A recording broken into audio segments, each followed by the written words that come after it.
So then, if you awaken from this illusion, persistence of vision.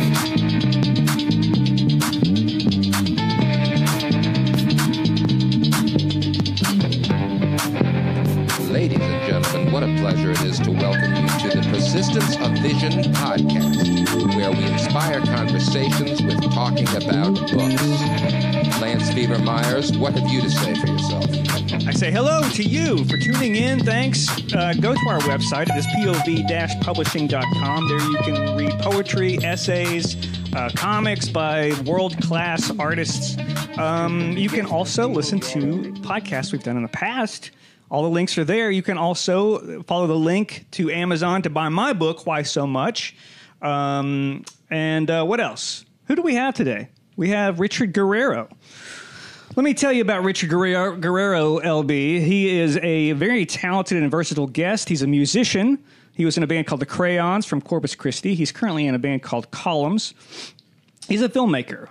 He made a documentary about the Corpus punk scene called Subcultured, The Rise of DIY Rock in Corpus Christi. He's also a journalist of sorts. He had his own music podcast for several years. Richard, what do you have to say for yourself? Hello, everyone. Thanks for having me on the show. Thanks for being here, man. Yeah, having fun already. I have known Richard for, 25 years, something like that? Since the early 90s. Since the 90s, because my band, Gals Panic, played Corpus a handful of times back in the 90s, and I was always really impressed with the scene there. It was this tight-knit, really well-organized, really enthusiastic scene. And I came to admire the people who were responsible for giving that scene its life and character, and Richard was one of those very people. Tell us, Richard, what does punk rock mean to you? What is this whole DIY thing? So it's actually an experience that has basically shaped my life in terms of, where I started as a teenager to where I am today. I started off playing in bands. Then we started a record label that went on for many years. We put out our most recent record in January. It's a compilation LP of all of these hardcore bands from 1988 from Corpus. And about 10 years ago, we started a family business, a rehearsal studio for bands. There's about 4 studios, and then there's a little store with a bunch of DIY punk records. So even today, the ripe old age of 48, I'm still, kind of living by that code. This is all in Corpus? This is all in Corpus. Okay, yeah. Mm-hmm. Okay, so we've welcomed Richard here today to talk about a specific book called Our Band Could Be Your Life, and it really sounds like you've embraced that title. Tell us where the title comes from. So the title comes from a Minutemen song. It's called History Lesson Part 2. Yes, I love that song. It is a very sweet and tender song, an ode to like how they started, right. And fell in love with punk rock, traveling from their hometown of San Pedro, California to Los Angeles. And I, coming from Corpus Christi, can totally relate to the Minutemen experience because we would travel to San Antonio. We would travel to Austin to see the touring bands because those bands generally had never heard of Corpus Christi. So if you wanted to see Black Flag, which I didn't see Black Flag in real time, but if you wanted to see Black Flag in, say, 85, you had to go to San Antonio. It's so funny you say that because my experience in Gals Panic was our first year of being together, really, we played to 10 people here in Austin. We go to Corpus and play to like over 1,000 because that scene was so vibrant. And I guess, it's kind of a weird paradox there that you're saying like you guys would leave to see big name bands or whatever, but the small bands, I think, and I've talked to many who just really loved playing Corpus because of the scene there. Well, it was mainly an issue of like small scene, but very enthusiastic fans, and the fact that there were so few places that actually hosted this kind of music. So basically, we had 1 to 2 shows a month versus Austin, which had shows like almost 2 or 3 times a week. So those were really special and really cool. Yeah, they were very special. And then we would also basically, because of the fact that there were so few places to play, we would band together with other genres. So like you would get a thrash band on the bill, you would get a ska band on the bill, you would get a hardcore punk band on the bill, and every band would bring their fans, and so it would look like you had like 1,000 people in the room. But it wasn't always the case because sometimes the fans would leave after the band played. So you played to smaller crowds, but it was still a nice crowd. Yeah. Well, even the local bands, though, I felt like were really, energetic and really into it. And anyway, let's get back to the book. Sure. So, so when I talk about punk rock, like, because the book I think mentions it and talks about it, punk scene and everything. A lot of times people think punk rock is like this, the sloppy, aggressive mohawks, spiky leather jackets, that sort of thing. But there's a different kind of punk rock really underneath it all that's about just being expressive and just embracing the kind of DIY, do it yourself, like making something happen for yourself, regardless of how like technically good you are at it, right? Am I getting that right? Well, so the way I see it, a lot of punk performers started as amateurs. They were art people who, decided, we don't have to be like, the Rolling Stones or, Cream or whoever to play music. We can basically teach ourselves 3 chords and get up there and do our thing. And that's what they did. And so I think a lot of what is perceived as like, like sloppiness is really just them learning how to play on stage. Right. Yeah. And so, but there were also, you had these amazing bands at the same time, like the Suburban Lawns, even Talking Heads, a lot of those bands I think were incredibly tight. They were just playing things on a minimalistic level, but very, very creatively. And I think what you have to look at in that case is just where they were coming from. They were coming from an art world as opposed to a world that relied on a lot of musical notes. Right, right. But it's interesting you put it, they come from an art world, and that was part of it, because a lot of times I talk to my students about what is fine art. And I always like to compare it, like to say that the fine art world is like a lab, and it's a place where you can feel free to experiment and do really stupid, really awful things without feeling like, you failed somehow. Right. And I think that's kind of how the punk rock scene was, in a sense, where it gave you license to not be a virtuoso. It gave you license to try new, weird, stupid things and fall on your face, because that was almost embraced and loved. Right. Right? Yeah, I think people were looking for a really creative kind of experience, as opposed to just somebody going up there and playing, Hey Joe for the millionth time, right, without any sort of like, interesting kind of vamping of the piece. Yeah. So I think what I think about punk rock, especially with the bands, the 13 bands in Our Band Could Be Your Life, are bands that really had this work ethic that kind of rose above all. So like Black Flag, if you've ever seen the movie American Hardcore, there's a scene where I can't remember the subject's name, but he is tied to the Beastie Boys somehow, and so he's being interviewed about Black Flag, and he's talking about how Black Flag booked rehearsal time on Christmas Day. And that just speaks to the work ethic. Like while everybody else is just kind of taking time off, right, they're in there at 8 a.m. rehearsing. Right. And that's why Black Flag kind of burned through so many members, is because Greg Ginn had this incredible work ethic, and he demanded everybody in the band have the same work ethic or get out. Right.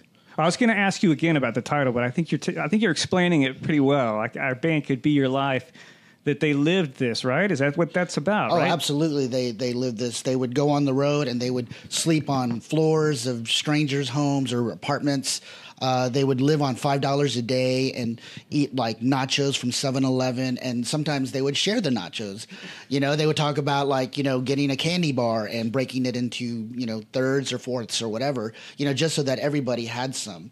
So they basically put every single dollar that they made back into their respective bands. So it's definitely more than just, trying to, make music. It's also about like the work ethic that they created as a result.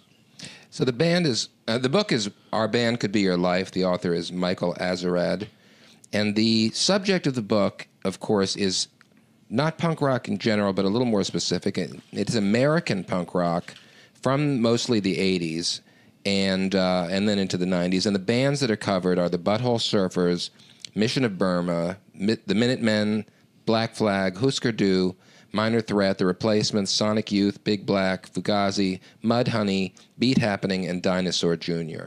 And it seems like there's a difference between American punk rock and British punk rock. And I'm going to throw my little theory about it out there, which is I think that American punk rock is more stripped down, less glamorous, and also less cynical than English punk rock. There's that, and I would say that, I think there's a lot of sociological factors that kind of differentiate the two styles. You have just the entire economic system that English punks lived in. I think that really has a huge bearing because they were able to, basically fund, their bands, through government money, whereas in the United States, they couldn't even get food stamps. So you have these stories in the book, where people talk about like, oh, well, we were trying to get food stamps, but, we got denied. I myself tried to get food stamps while we were touring in '94, got denied, got into trouble. So it's not it's not easy to get food stamps when you look like, a punk rocker. But, over in England, there's a dole system. So there's some sort of basic minimum that people can get to survive, be of basic means in terms of being able to provide for oneself, and so I think that makes a huge difference when you have a basic minimum income to help you kind of get along. Whereas in America, you really have to work. Yeah. And if you don't work, you have to have help. So each chapter sort of follows the band that it's covering until that band reaches a certain level of success, whether it be, getting signed to a major deal or whatever it be. But it's sort of like, it poses the question to me, does success inevitably change the creative process or the character of the band? I think, yes. I think because bands, start off in complete control of their artistic, resources and all of the decision-making power resides within the band in the beginning. When you start working with a label of any size and they're putting significant amounts of money into your project, they get a voice. Right. They get a stake. Sure. And you have an outside party adding that influence, whether it's welcome or it's undue. You have that influence, and that's inevitably going to shape and sometimes maybe even ruin your artistic creation. Right. Yeah. So I think a lot of bands, they in this book, they struggle with that. And the problem, I think, for most of these bands is that in the 80s, you had this real cynical mindset with the audience where, like, the minute Husker Du signed to a major label, people stopped listening to them. They sold out. Right. But, what that meant was that, those records were able to come to my town. Yeah. Oh, sure. That's what it meant. I mean, they had better distribution. I was just listening to Warehouse Songs and Stories on the way over here. I actually really like that record. Yeah. Like a lot of the Husker Du fans kind of snub their nose at that one. It's like, that's their sellout record. But sure. Yeah. I like it. And I mean, I think that, Bob, probably, was very much in control of the songwriting part of it because of publishing.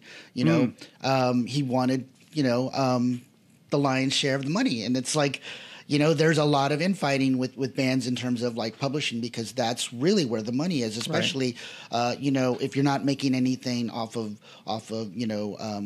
touring or whatever, it's like you hope that the record does kind of live on and attract a core following and so people will continue to buy the various reissues or whatever. Right, it's like, sure. I mean, that's what we can say now. Back in '86, you were just hoping to get the record out in the first place. Right. But now it's like you look back and you say, well, we had all these other tracks, we can put out a reissue and make more money off of it.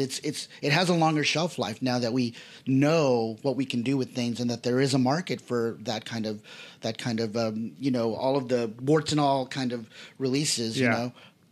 Oh, well, speaking of like the long game, when it comes to this book, my interpretation of it, I mean, it's been a couple of years since I read it, but I think, if you look at the overarching theme or overarching like kind of arc, there is that it starts with the DIY culture in America in the early 80s with Black Flag. And then it sort of follows these bands, and yes, it's one per chapter, but it builds, and it kind of goes in a chronological order in a sense, sort of following this DIY culture as it builds and changes and evolves, and it sort of culminates in the release of Nirvana's Nevermind.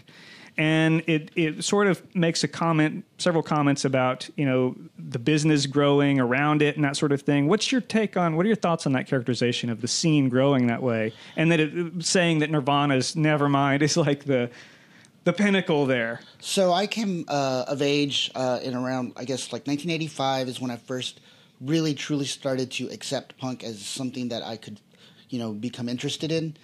Before that, I was an orchestra student. I was into fantasy metal like Fate's Warning, because in Corpus Christi, heavy metal was the dominant genre. So I actually had to work backwards. I had to kind of like teach myself to not worry about the fact that they didn't play that many notes, or that they didn't have like 12 parts to a song. Right, sure. But I remember vividly reading Henry Rollins' tour diary in Spin magazine. This was a tour, I think they went to Europe, and I was just riveted. Like the stories he told, like the one that I can remember is when Ian MacKaye of Minor Threat was, he was their roadie, and like they were in London, and the crowd was just spitting on them. And they opened for a punk band called Chelsea, or actually they were supposed to open, but they wound up headlining. And so the crowd was instructed by the singer, Gene October, to get Black Flag. So like, right. Basically the whole time that Black Flag's playing, they're lobbing, loogies and just all kinds of gross stuff at the band. And then some guy who's, I guess, exceptionally close to Ian gets in his face. So Ian punches the guy out, and the crowd takes like 2 steps back.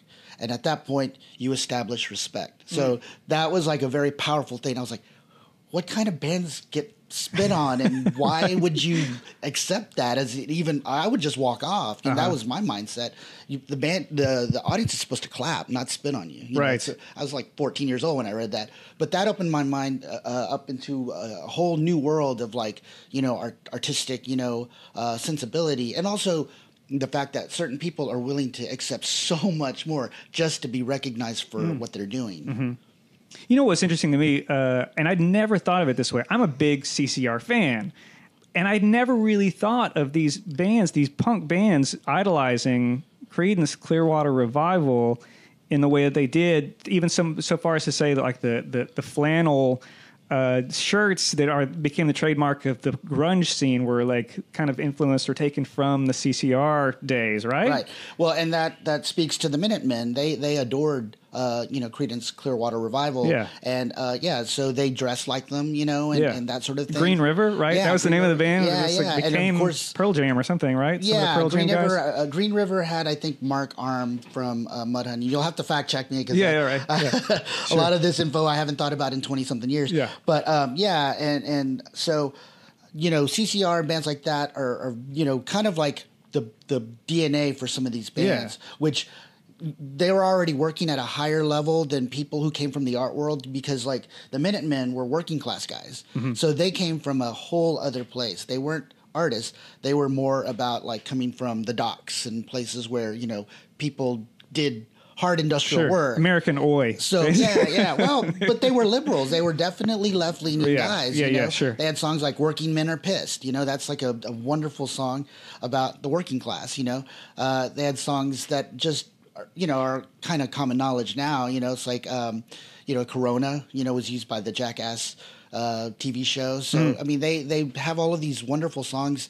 And it's just this incredible tapestry of ideas and sensibility that is very, very, unique for a band functioning in the early 80s, when their, major label counterparts are bands like, A Flock of Seagulls and Men at Work, who I adore. I love Men at Work. But, I mean, come on. Their music wasn't as challenging as say, the Minutemen or Black Flag or bands like that.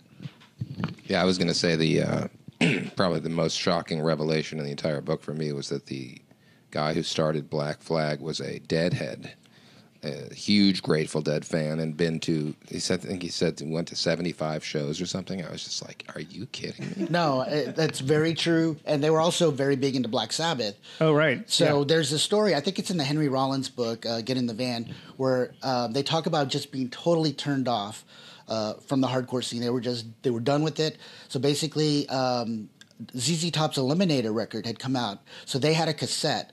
So they would pull up to their shows playing Eliminator, Sharp Dressed Man, and Legs and all of that, and they would crank it as they unloaded, and the punks were just like crestfallen. They were just heartbroken because their, hardcore heroes were like embracing MTV rock. That's hilarious. But back to the CCR thing.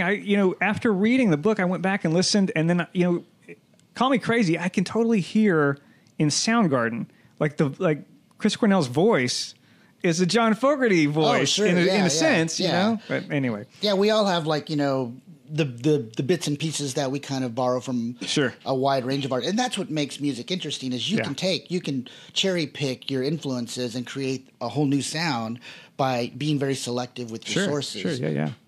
Okay, so which of the bands are your favorites in the book? So, because I'm from Texas, and because I've lived 3 times in Austin now, I was very thrilled to read about the Butthole Surfers. Right, me too. And the reason why is because, like I said, I came of age in terms of punk in the mid-'80s, and a lot of these bands were already either they were at the end of their career or they were done.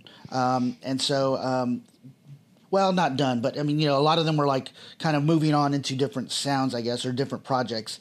But so the Butthole Surfers was a band that was actually putting out records in real time, as far as my timeline goes. And we would go skate to their albums. I would order their cassettes because their music was not readily available in Corpus Christi. Right. So I had to order from Touch and Go. And I remember one summer I sent off $10 for, Rembrandt Pussy Horse, or one of the cassettes. And I didn't get it for 6 weeks.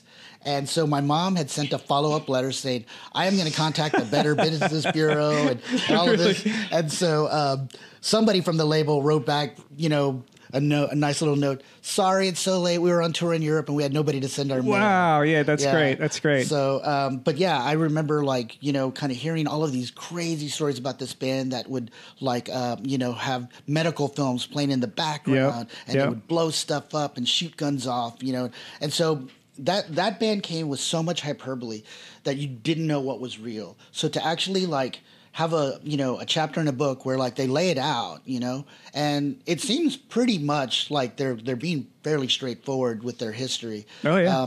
Whereas they could be totally goofballs and just we did all this stuff, But it seems like they're being pretty straightforward. I mean, they admit to crying a couple times because they got canceled or whatever. So I mean, that's pretty real, I think. So I was very excited about the Butthole Surfers chapter, and I never got to see them play. There were a couple times that I could have gone, but just work or whatever. I just never made time to see them. And I think I've seen about 1,000 bands. So there aren't very many bands that I regret missing, but Butthole Surfers, definitely one band that I wish I could have made time for. Husker Du, I really was starting to adore their records. I heard some of the later records when I was still in Corpus, so I knew of those records, but I didn't hear any of their hardcore stuff. Yeah. And so through the course of this book, I went out and got all of their original. Oh, really? Their early records, and like Land Speed Record, Metal Circus, and all of that. And so, those records are really, really good. The one band that I would have liked to have seen in here, and I was thankful for the mention, is a Milwaukee band called Detroitson, because I think Detroitson was an absolute game changer in terms of Corpus punk rock. They played in Corpus on the Oktoberfile tour in 1986, and the 50 people who went to that, like the legend goes, in Manchester, 50 people saw the Sex Pistols play. Oh, right. 50 people started bands. Same thing happened in Corpus. Because everybody was inspired. Tim Stiegel, the Austin Chronicle writer, of course. I think he played that show. His band, The Hormones, they played that show. Okay. And he's still playing in The Hormones. Right. They're still doing it. But he's still doing The Hormones. So, it was a very influential show. And that band, each record was different. The first record, a self-titled record, is in my opinion, one of my top 5 all-time hardcore records ever. And it's just so tight. And so which one is it? Tell us again. It's self-titled. It's Detroitson self-titled from 1983. Okay. There's a previous 7-inch called Cows and Beer, which hints at the greatness of the band. But the self-titled LP is really where it's at. It's just the production is really, really good, and the talent and just musical ability just shines through on this record. It's brilliant. And it's overlooked. I think a lot of people don't even know about that record. But then Oktoberfiled is like a complete 180. They go slowcore, and they're doing things very kind of like in a psychedelic way. They're using digital delay. It's a very kind of spooky record in the sense that they went from like fast to slow. The third record is more of a commercial, like it's like, oh, hey, bands are starting to get signed. We should maybe do some songs that are a little more commercial, but they were great songs. That was the thing. And one of the best ballads I've ever heard in my life, number 3, is on that record. And then they closed with Cement in 1991, which is about the time that Nirvana came out and stuff. Yeah. Well, let me ask you this. Who was it that said that writing about music is like dancing about architecture? Was it? I've heard that. Yeah, right. phrase. So I get, so the reason I bring it up, so here we have a book that's all about music. And if you're not into the music, would you enjoy the book? And if, I think most people who are interested in this kind of subject matter are going to want to research. And like, when I was reading the book, I was just really increasing my musical library here, buying up everything that I was reading about and checking it out. I guess my question would be, number one, how do you analyze like the funness of a book or the genius of reading a book or the cultural analysis of a book on its pure writing alone? Do you think this book is like, there's something to be said about the writing alone? The journalism in this book is pretty impressive. I've written 300 music stories for the newspaper in Corpus Christi, and I've interviewed everybody from Carlos Santana to Kevin Seconds, John Joseph of the Cro-Mags. So, and I did this usually in my car. So the DIY ethic continues, right? Yeah. So I read this book, and I was just really, really impressed with the quality of the writing and also the attention to detail. Yeah, and it's interesting when you talk about writing about music in the book. In the introduction, he actually says, I'm not really going to be writing about the music because I'm going to. And he recommends some source material where you can go and read about the music, but he's really writing about the people. He's writing about the bands, and it is a really powerful. When you lived through it, it's powerful to go back and get a sense of the time and place, right? I mean, this is what helped to define an era for a lot of us when we were kids.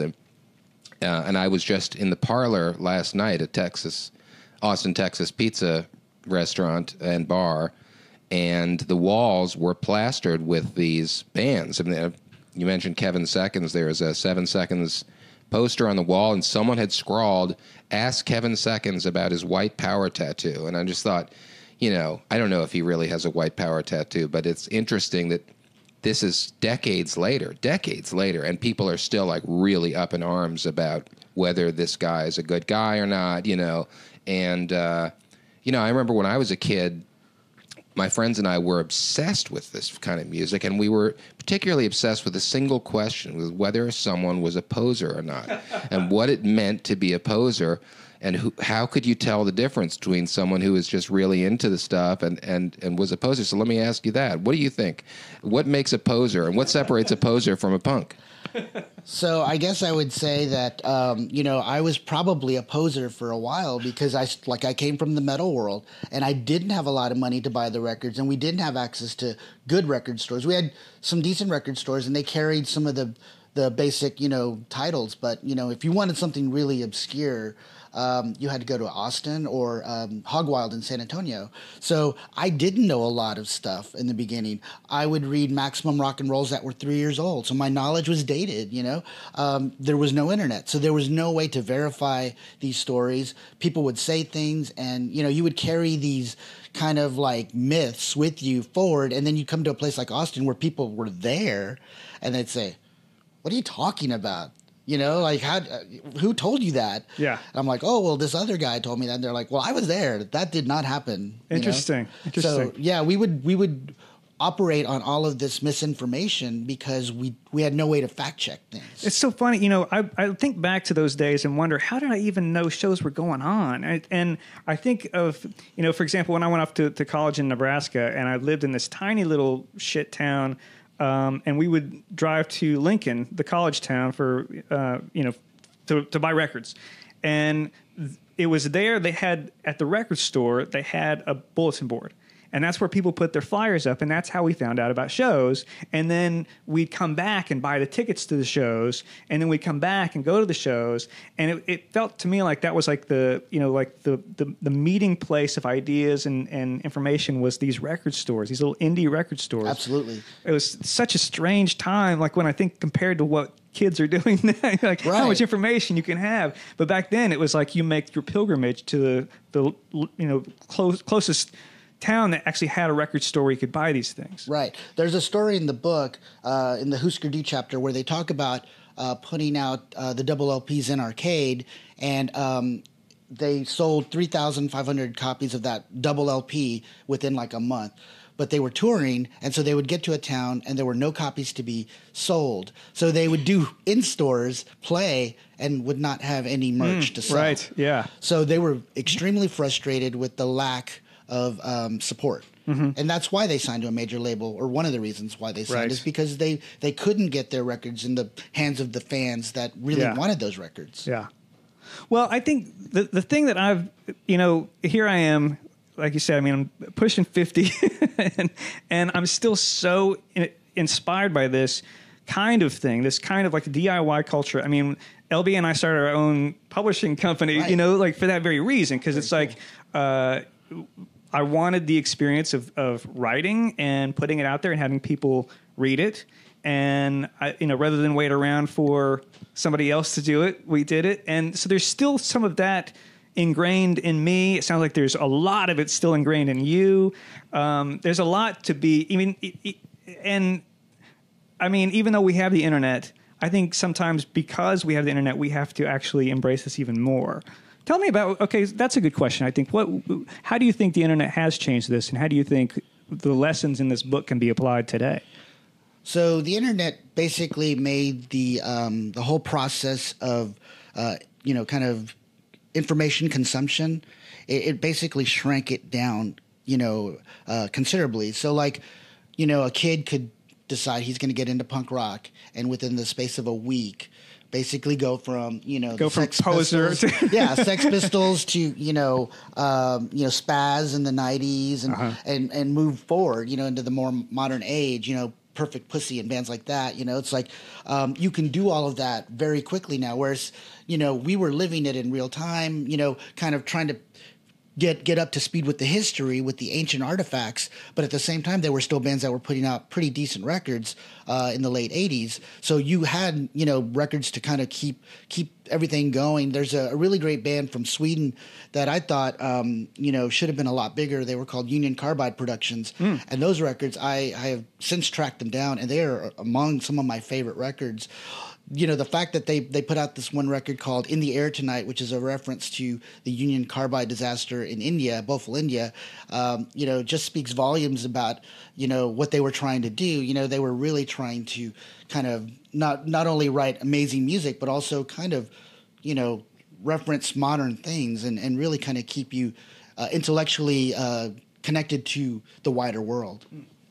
Yeah, I think a lot of people are talking about, these days as being, glory days for creators, because, you create something, you record a record and you can put it up on Bandcamp and you can have it out to your fans. And none of this, like the stories you tell where you go on tour and you don't have the record, like you just point people to the download, right? Right. But I think that also makes for a lot of white noise, and it makes it just as difficult to get the attention that you want for your band.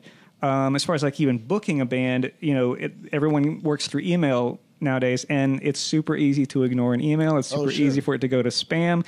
It becomes almost more difficult to book a show these days. Whereas back in the day when LB and I were in our stupid bands in the 90s, Debbie down at Hole in the Wall had an office hour, and if you called, you got the gig, right?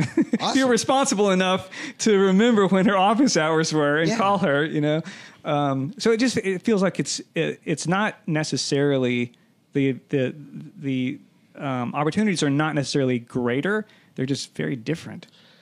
Yeah, and I would say that the fact that music is so available makes it kind of in a way disposable, I think, to modern right. listeners. That's a good word for it. because they don't really view the artistic process the same way. They just, like my kids, they're modern kids. So they'll listen to something like Black Flag or, the Minutemen and say, why does it sound so thin? They have no idea of the struggle that it took for those bands and the working conditions that they were working under. Like some of those LPs were recorded in like a day or 2 days. Right. You know, so there was no second take. It was just you flew through the take and that was what you kept. Yeah. So my kids have no ability to process that. Right. Because they live in a digital world. Everything can be fixed. Absolutely. Well, look, there's so much more I would love to talk to you about with this book, but we got to move on. We've got our lightning round that's pushing into our time here. So, Okay. Are you ready? Yes, absolutely. Okay, lightning round. Here it comes. First question: when was the first time you fell in love with a book? So the first book I ever read that I really cared about outside of the high school books that we were told to read was Charles Bukowski, Ham on Rye. Aha. That book really made reading palatable to me. It really kind of spoke to me on so many levels. So I think that's probably one of the most important books for me personally. Is that a collection of essays, or is No, that... it's a full on autobiography. Oh, it's okay, really gotcha. his novel Okay. about his life. I see. Yeah. And it's he had a very difficult life Yeah, for yeah. sure, growing up in the Depression and everything. Good answer. All right. So, has a book ever changed your mind? It has definitely broadened my mind for sure.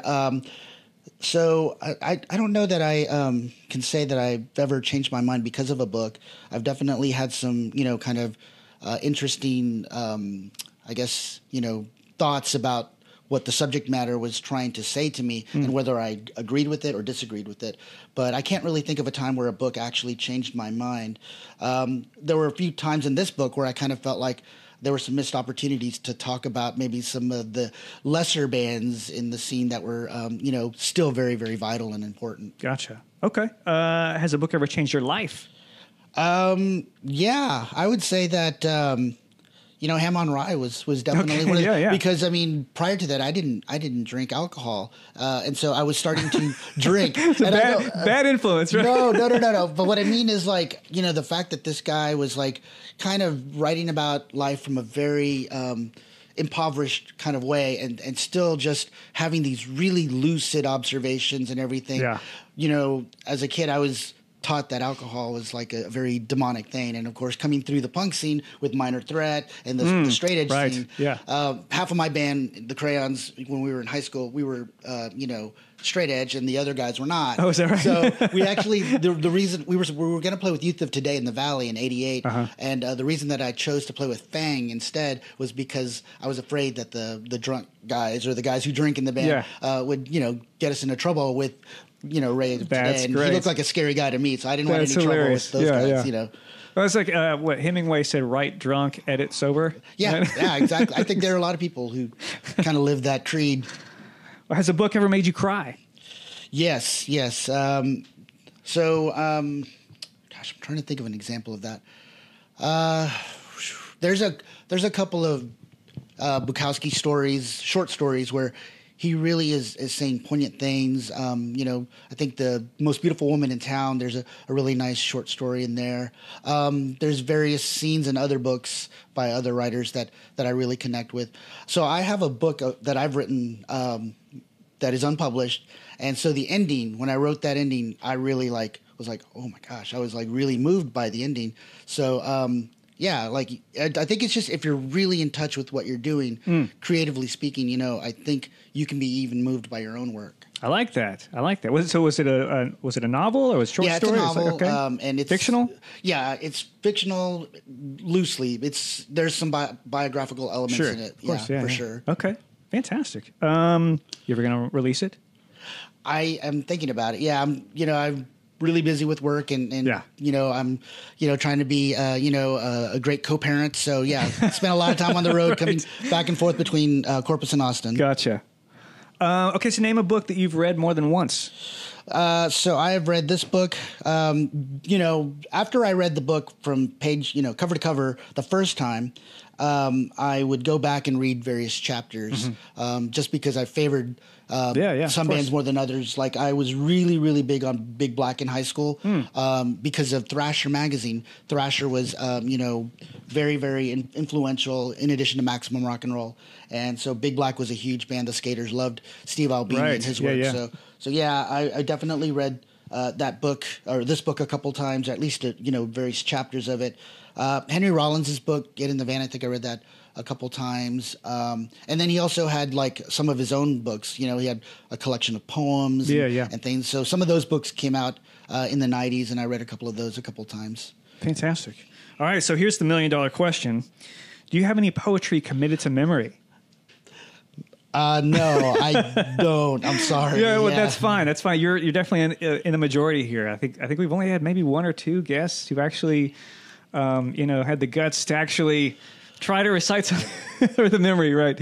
Okay. But if you'll permit me, like the title of this book, I think is a perfect piece of poetry. It's fantastic. I love that song. And I don't know that I knew the song before I read the book, to be honest. Really? Yeah.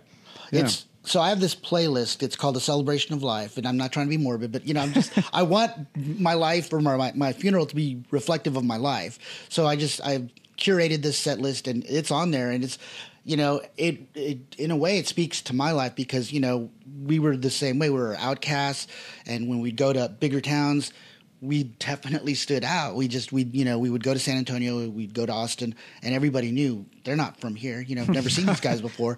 So we definitely, I feel like that song speaks to my experience, in a very deep and profound way. I'm fine. I think that I'm very, very lucky to have experienced what it was like to tour with my band, and I think that might be one of the reasons why I love this book so much. Is that like being reminded.